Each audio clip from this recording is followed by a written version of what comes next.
بسم اللہ الرحمن الرحیم۔ حضرت ابو ہریرہ رضی اللہ عنہ بیان کرتے ہیں، رسول اللہ صلی اللہ علیہ وسلم نے فرمایا، جب تم میں سے کوئی دعا کرے تو یوں نہ کہے، اے اللہ اگر تو چاہے تو مجھے بخش دے، اگر تو چاہے تو مجھ پر رحم فرما، اگر تو چاہے تو مجھے رزق عطا فرما، بلکہ اسے چاہیے کہ پورے عزم کے ساتھ دعا کرے، کیونکہ وہ جیسے چاہے کرتا ہے، اسے کوئی مجبور کرنے والا نہیں۔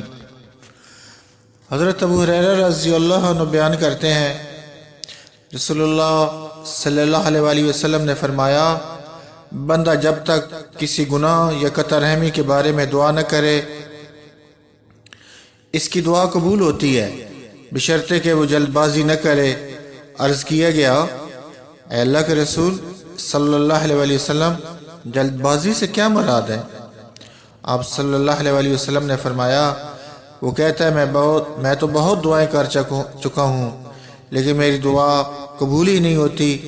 اس صورتحال میں وہ مایوس ہو جاتا ہے اور دعا کرنا چھوڑ دیتا ہے۔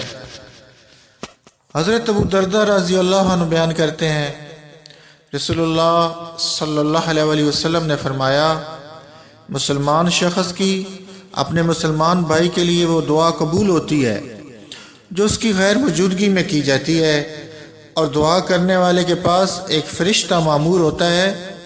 جب وہ اپنے بھائی کے لیے دعا خیر کرتا ہے تو وہ مامور فرشتہ آمین کہتا ہے اور کہتا ہے، اسی مثل تمہارے لیے بھی ہو۔